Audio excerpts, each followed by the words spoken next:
Hello, everybody. I'm delighted to be here today to talk about the concessionary route for secondary listing tech and innovative companies under Chapter 19C and listing pre-revenue biotech companies under the listing rules. Today's webinar is the second of 3 webinars. The final webinar on the 16th of December will continue today's pre-revenue biotech listing presentation and will also cover listing mineral companies under Chapter 18. Companies which are incorporated or otherwise established in a jurisdiction outside Hong Kong, which are already listed on another stock exchange, can secondary list on the main board under Chapter 19 of the listing rules. The exchange SFC's joint policy statement on the listing of overseas companies, however, prevented a secondary listing on the Hong Kong exchange of companies whose centre of gravity is in Greater China.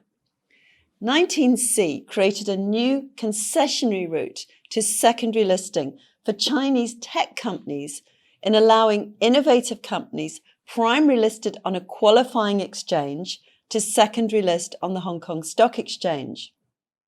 Qualifying exchanges currently are the New York Stock Exchange, NASDAQ, and the premium listing segment of the London Stock Exchange's main market. Chapter 19C is not restricted to companies incorporated or established overseas and also allows the listing of Hong Kong companies.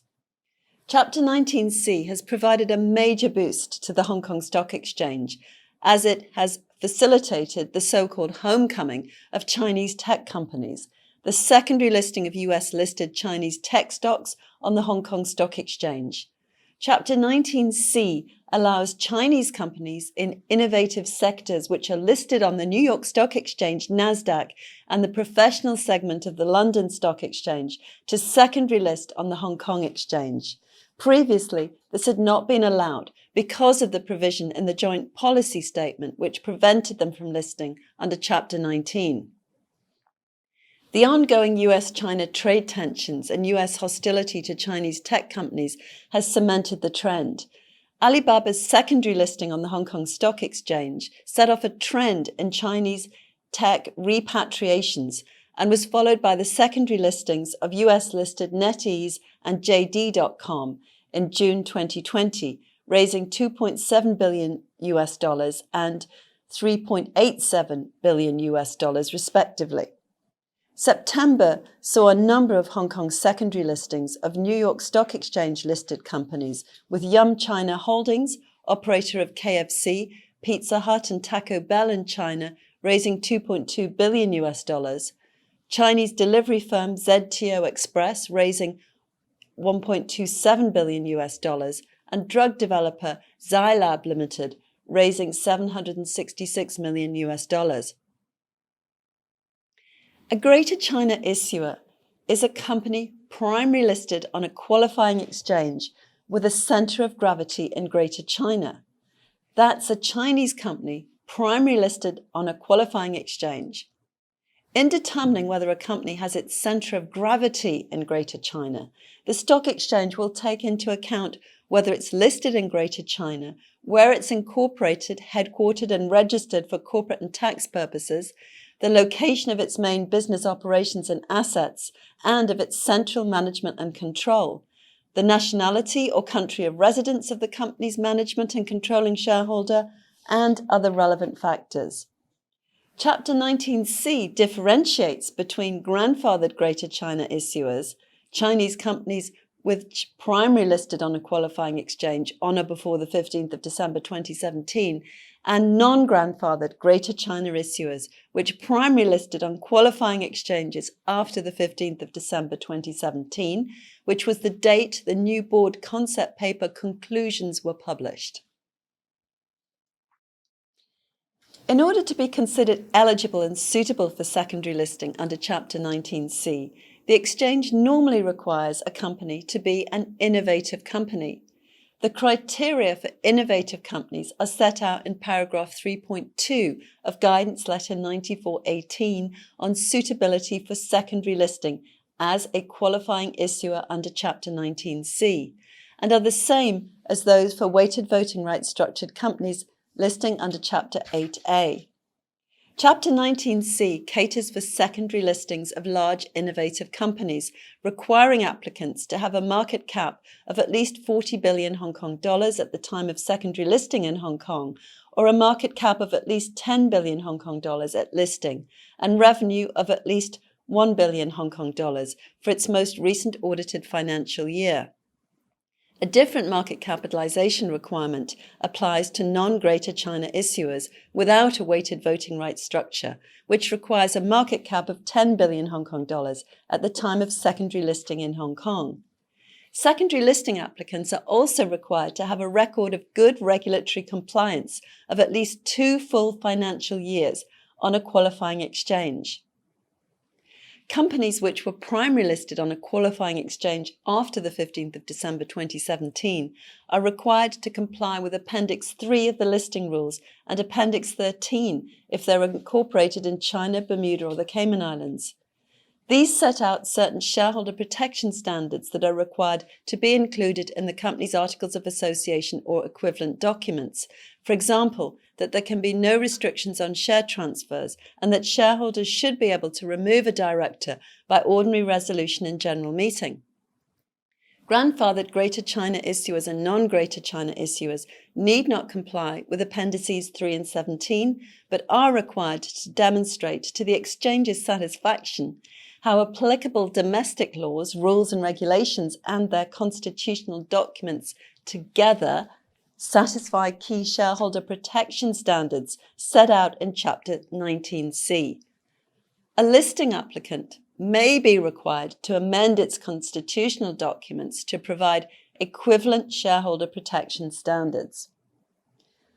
Companies listing under Chapter 19C must prominently disclose in their listing documents any governance provisions in their constitutional documents that are unusual compared with normal Hong Kong practices and are specific to the company, rather than a consequence of the laws and regulations which govern the company.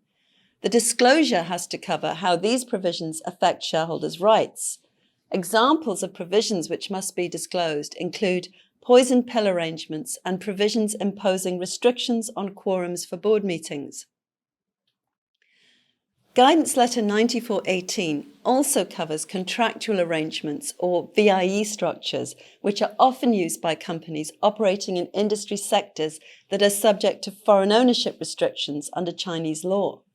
It notes the requirement under the exchange's listing decision LD 43.3, which requires contractual arrangements to be narrowly tailored to achieve the company's business purpose and minimize the potential for conflict with applicable Chinese laws and regulations. Guidance Letter 19418 acknowledges that the requirements of qualifying exchanges in relation to VIE structures are less extensive than those of the Hong Kong Stock Exchange. So, Guidance Letter 9418 allows grandfathered Greater China issuers and non-Greater China issuers to secondary list on the Hong Kong Exchange with their existing contractual arrangements in place, if they provide the exchange with a Chinese legal opinion that their contractual arrangements comply with Chinese law, rules and regulations and comply with the disclosure requirements of Listing Decision 43.3. Non-grandfathered Greater China issuers which apply to secondary list under Chapter 19C are required to comply with Listing Decision 43.3.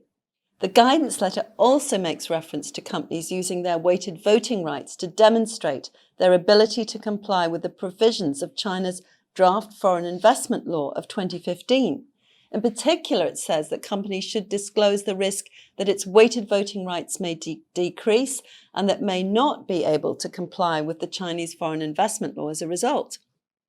The Draft Foreign Investment Law of 2015, which has now been superseded, by the way, had threatened to ban VIE structures by providing that a VIE structure controlled by a foreign entity would be deemed to constitute a foreign investment subject to the restrictions on foreign investment in certain industry sectors. An exception was provided that if it could be shown that the VIE structure was ultimately controlled by Chinese investors, the investment would be treated as a Chinese domestic investment. The draft law didn't specify what arrangements would be taken to give Chinese investors control, but there was some speculation that a weighted voting rights structure might satisfy the requirement, enabling Chinese investors to maintain control without holding majority of the shares. When the final foreign investment law was published in December last year, it didn't include any provisions relating to VIEs, leaving them, once again it seems, in a grey area under Chinese law as neither expressly prohibited or permitted. The Hong Kong Stock Exchange has not, however, updated its guidance letters to reflect the provisions of the Foreign Investment Law, which came into effect in January this year, and to clarify whether its guidance that companies proposing to rely on their weighted voting rights to demonstrate compliance with the draft law should disclose that their weighted voting rights may not last indefinitely, meaning that they may not comply with the law in the future. Weighted voting right companies. Weighted voting rights structured companies seeking a secondary listing under Chapter 19C must satisfy the Chapter 19C eligibility and suitability requirements rather than those of Chapter 8A.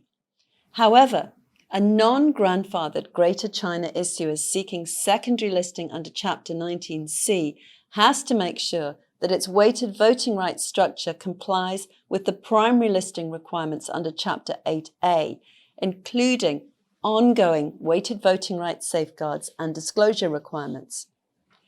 Grandfathered Greater China issuers and non-Greater China issuers are not required to comply with the ongoing weighted voting rights safeguards other than the disclosure requirements. A company that's classified in the United States as a foreign private issuer under the U.S. Securities Act of 1933 and the U.S. Securities Exchange Act of 1934 has to prominently disclose in its Hong Kong listing document the exemptions from U.S. obligations that it enjoys resulting from its status as a foreign private issuer, and that for this reason investors should exercise care when investing in the company. Practice Note 22 requires new listing applicants to submit their application proof to the exchange for publication on the exchange's website. However, a new listing applicant which has been listed on a recognized overseas exchange for at least 5 years and has a significantly large market cap at the time of filing its listing application can make a confidential filing of its application proof. Practice Note 22 also allows a new applicant seeking a secondary listing under Chapter 19C to make a confidential filing. Listing Rule 19C11 grants companies secondary listed under Chapter 19C the same listing rule waivers as are automatically granted to eligible secondary listed companies under the Joint Policy Statement. Companies secondary listed under Chapter 19C thus enjoy waivers from a number of the listing rules requirements, including those for connected and notifiable transactions, the requirements for a company secretary and audit and remuneration committees, and from compliance with the Corporate Governance Code and Model Code for Directors' Dealings. Where the majority of trading in a Greater China issuer's shares migrate to the Hong Kong Stock Exchange's markets on a permanent basis, the company will be regarded as having a dual primary listing and will no longer enjoy the benefit of the listing rule waivers granted by Listing Rule 19C11. A majority of trading moves to Hong Kong on a permanent basis if at least 55% of the total worldwide trading volume in dollars of those shares over the company's most recent financial year takes place on the exchange's markets. Companies then have a 12-month grace period to comply with the relevant listing rules. Continuing transactions will not have to comply with the listing rules for 3 years from the date of the exchange's notice of its decision that the majority of trading has migrated permanently to Hong Kong. Migration of the bulk of trading to Hong Kong, non-Greater China issuers. Where the majority of trading in a non-Greater China issuer's shares migrates to Hong Kong, the company will continue to benefit from the waivers under Listing Rule 19C11. If the majority of trading in the shares of a non-Greater China issuer with a weighted voting rights structure or a grandfathered Greater China issuer with a weighted voting rights structure migrates to Hong Kong, the company will not be required to comply with the ongoing weighted voting right safeguards except for the disclosure requirements. There's no requirement on grandfathered Greater China issuers and non-Greater China issuers to amend their contractual arrangements if the majority of trading in their shares moves to Hong Kong.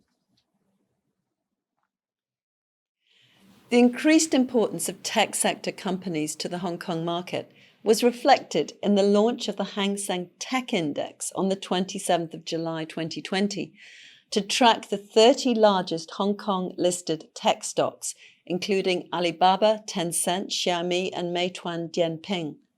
The new index is broader than most tech indexes, covering traditional hardware and software companies, as well as companies with high business exposure to 5 select technology themes: internet, fintech, cloud, e-commerce, and digital. The development comes in a bid to meet the growing investment interest in tech stocks and reflects their growing dominance in the Hong Kong stock market.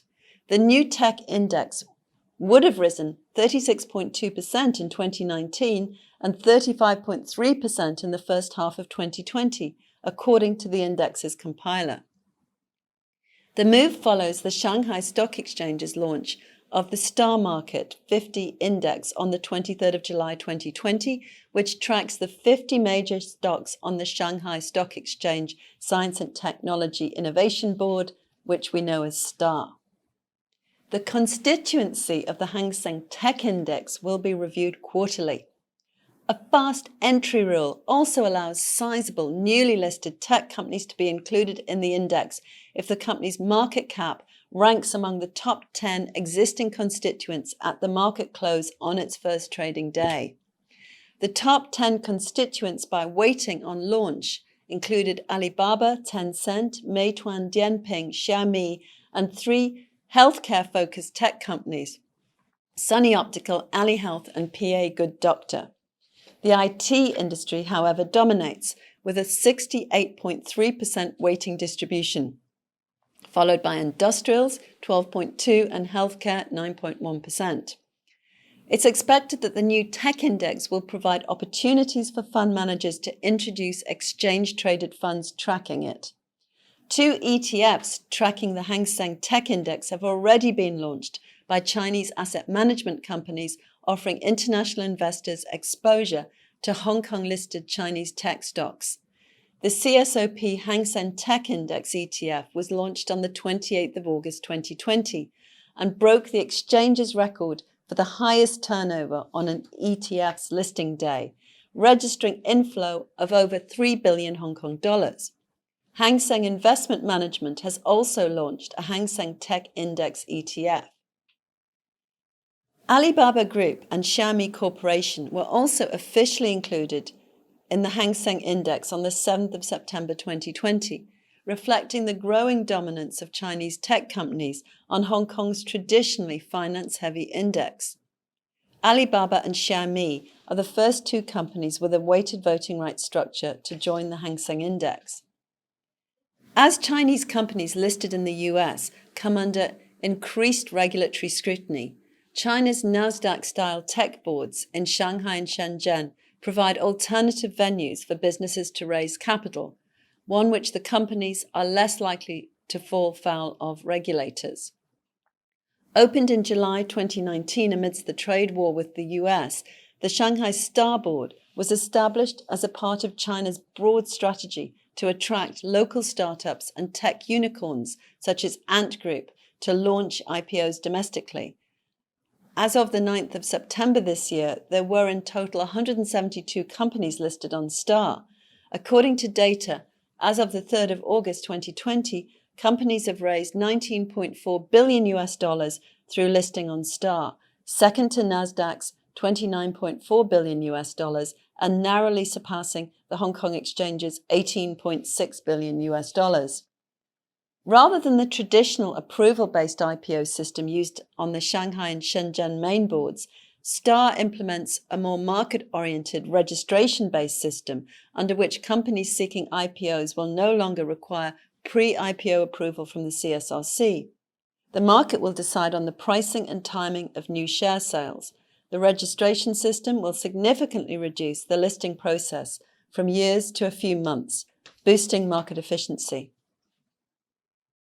In June this year, the registration system was extended to Shenzhen Stock Exchange's tech board ChiNext as part of the efforts to reform China's stock markets and channel capital to tech startups.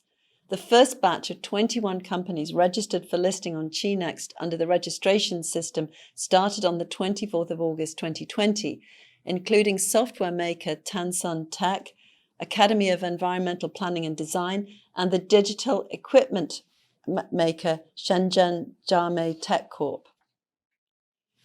Turning now to listing pre-revenue biotech companies under Chapter 18A of the Listing Rules.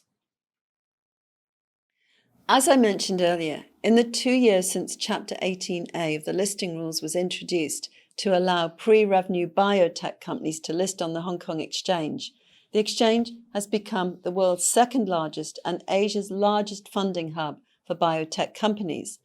According to the Chief Executive Charles Lee speaking at the Hong Kong Exchange's Biotech Summit on the 1st of September this year, Hong Kong may surpass NASDAQ to become the world's largest biotech fundraising center in the next 5 to 10 years. In the 2 years to the 30th of April 2020, 28 biotech companies listed on the main board of the exchange raised 82.5 billion Hong Kong dollars.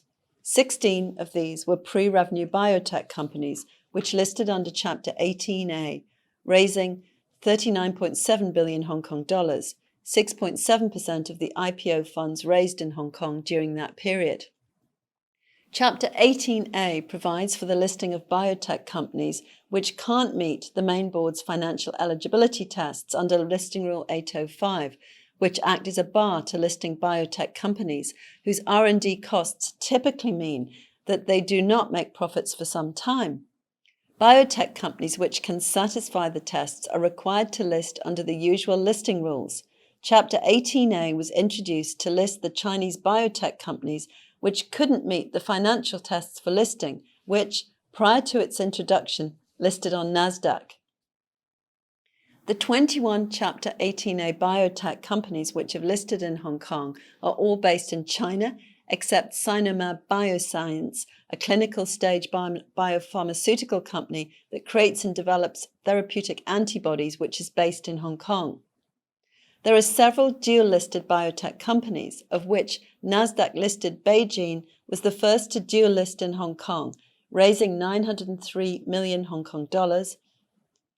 8-share Chapter 18A companies, Zhenshe Biosciences, a Shanghai-based biopharmaceutical company, and Tianjin-based vaccine company CanSino, listed on Shanghai Star Market in July and August 2020.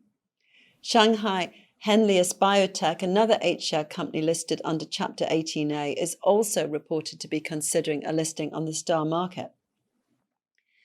There's been a strong pipeline of Chinese biotech companies listing in Hong Kong. This is due in part to the biotech sector's identification as a strategic emerging industry in China's Made in China 2025 plan and its prioritization in China's 13th five-year plan. According to statistics from the Hang Seng Composite Index, which represents 95% of the Hong Kong stock market, Hong Kong's healthcare sector, which includes the biotech and pharmaceutical, was the best performing industry sector in 2019, increasing to 36%, and was the second most resilient sector after tech in the first quarter of 2020, when all industry sectors suffered losses.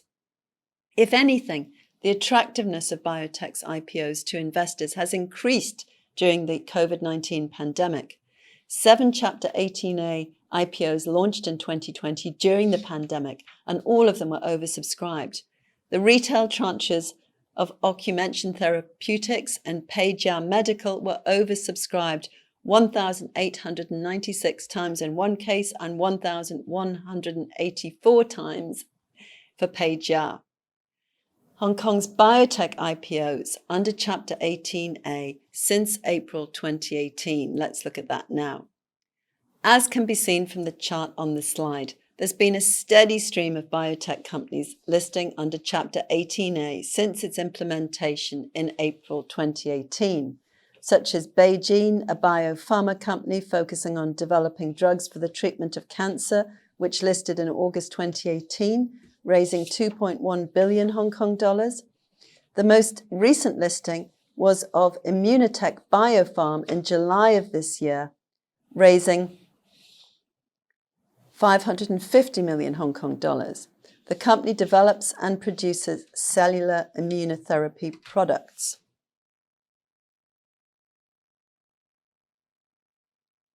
Turning to the requirements for listing a biotech company which is unable to meet the financial tests of Rule 805, that's profit or market cap, etc. In order to be considered eligible and suitable for listing under Chapter 18A, the company must first meet the definition of a biotech company, which is a company primarily engaged in the R&D application and commercialization of biotech products, processes, and technologies. Biotech is defined as the application of science and technology to produce commercial products with a medical or other biological application. A listing applicant must then demonstrate that it meets the suitability criteria set out in Exchange Guidance Letter 92/18, Suitability for Listing of Biotech Companies, which was updated in April this year. According to the guidance letter, a biotech company may be allowed to list if it can demonstrate various factors. These factors include, firstly, that the listing applicant must have developed at least one core product beyond the concept stage.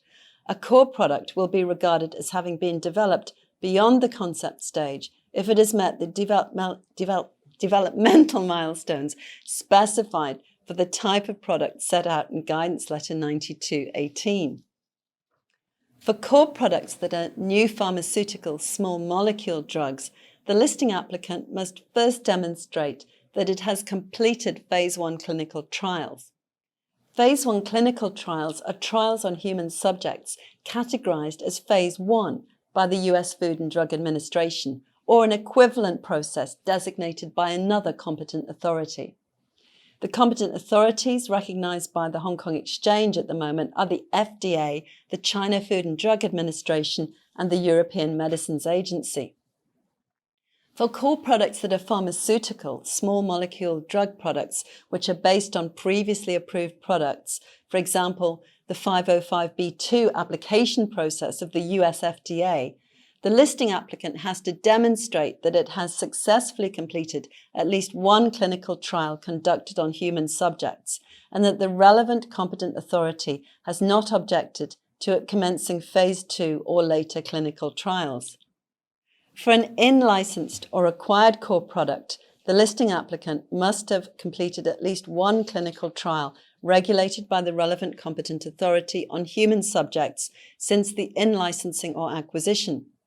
If the listing applicant has not completed at least one clinical trial, the Exchange will evaluate why no clinical trial has been completed and whether substantive R&D work and processes equivalent to the completion of one clinical trial on human subjects have been performed by the company.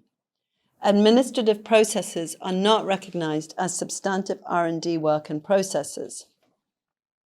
For core products that are new biologic products, the listing applicant has to demonstrate that it has completed Phase 1 clinical trials and the relevant competent authority has not objected to it commencing Phase 2 or later clinical trials. For core products that are biosimilar, the listing applicant has to demonstrate that it has completed at least one clinical trial on human subjects and that the relevant competent authority has no objection to it commencing Phase 2 or later clinical trials to demonstrate bioequivalency. For an in-licensed or acquired core product, the listing applicant must have also completed at least one clinical trial regulated by the relevant competent authority on human subjects since the in-licensing or acquisition. For core products that are medical devices, which include diagnostic devices, the listing applicant has to demonstrate that the product is categorized as a Class 2 medical advice under the classification criteria of the relevant competent authority, such as the FDA. or above, and that it has completed at least one clinical trial on human subjects. Finally, the company must be able to show that the competent authority or the authorized institution has endorsed or not objected to the company proceeding to further clinical trials, or that the competent authority or authorized institution doesn't object to the company commencing sales of the device. Other biotech products are considered on a case-by-case basis, and the exchange will determine whether the company has demonstrated that the product has been developed beyond the concept stage by reference to factors referred to in paragraph 3.3 of Guidance Letter 92.18, and whether there is an appropriate framework or objective indicators to make an informed investment decision regarding the listing applicant. The exchange categorizes biotech products according to their categorization by their competent authority. If a biotech product is regulated as a pharmaceutical, biologics, or medical device, a biotech company cannot reclassify the product as other biotech product because it's unable to meet the requirements for the relevant category. Where there's no regulatory regime that sets out external milestones or an objective framework to assess the developmental progress, market, and clinical relevance of a product under the other biotech product category, the exchange will consider factors such as the number, selection, process, and diversity of the test sampling population and the availability of data from preclinical and clinical trials. It will also take into account the proposed timeframe and any impediments to commercialization, and whether the preclinical and clinical results which have been published in medical and scientific journals. Where the competent authority has published guidelines, its views and aspects of a comparable framework and or objective indicators of other biotech products may also be considered. These factors aren't exhaustive or binding, and the exchange will take into account all relevant circumstances in its assessment of the suitability of the listing application. The second factor that the listing applicant has to demonstrate to be considered suitable for listing is that it must be primarily engaged in R&D for the development of its core products and must have been doing this R&D of its core products for at least 12 months prior to listing. Where a core product is in-licensed or acquired from third parties, the company must be able to demonstrate in its R&D since the in-licensing or acquisition, and has to show progress in this R&D. For example, it could demonstrate that the products progressed from the preclinical to the clinical stage, or from one phase of a clinical trial to the next. If a core product which has been commercialized in a particular market for certain indications, and a biotech company intends to apply a portion of the listing proceeds to expand the indications of the commercialized product or launch it in another market, the exchange expects additional R&D on the core product relating to the clinical trials required by the competent authority for the new indication or commercialization in a new regulated market. The listing applicant has to demonstrate that the primary reason for listing is to raise finance for R&D to bring its core products to commercialization. When the guidance letter was revised in April 2020, specific guidance was added on biotech companies that develop medical devices with short development cycles. The guidance now provides that the exchange may take into account these companies' business plans and the developmental stage of the pipeline products to allow them to apply part of the listing proceeds, for instance, establishing production facilities that will be used principally for manufacturing core products to bring them to commercialization, and establishing sales, marketing, and medical teams to commercialize the core products. For a company to establish that it's suitable to list, it also needs to have registered patents, patent applications, and/or intellectual property in relation to its core products. A listing applicant engaged in R&D of pharmaceutical, that's small molecule drugs, products, or biological products must have a pipeline of those potential products.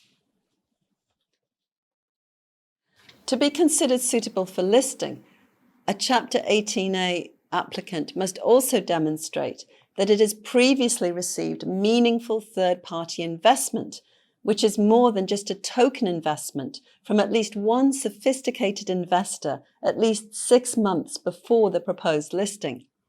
That investment must also continue at the date of listing. The purpose of this requirement is to show a reasonable degree of acceptance for the listing applicant's biotech product and R&D.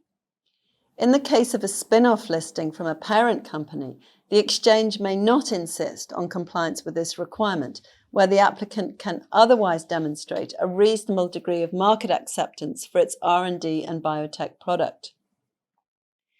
The exchange assesses whether an investor is a sophisticated investor on a case-by-case basis by reference to factors such as net assets and assets under management, relevant investment experience, and the investor's knowledge and expertise in the relevant field.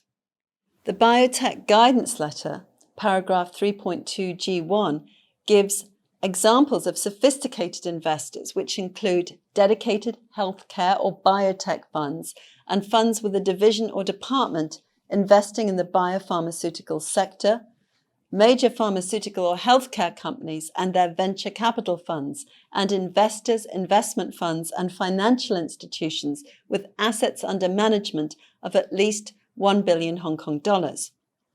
Whether a third-party investment is meaningful is assessed case by case, taking into account the nature of the investment, the amount invested, the size of the stake, and the timing of the investment.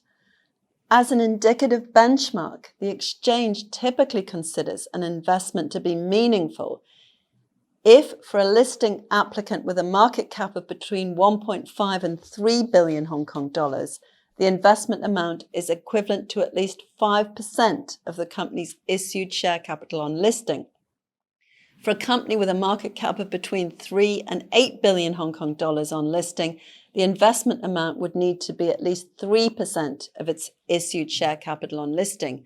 And for a company with a market cap above 8 billion Hong Kong dollars, an investment amount of 1% of issued share capital at listing would be considered meaningful. Biotech companies listing under Chapter 18A are required to have a minimum expected market cap of 1.5 billion Hong Kong dollars at listing. Biotech company listing applicants must have a track record of operating in their current line of business for at least 2 financial years prior to listing under substantially the same management. In assessing a biotech listing applicant's suitability for listing, the exchange will take into consideration any change in the company's ownership in the 12 months before the date of the listing application.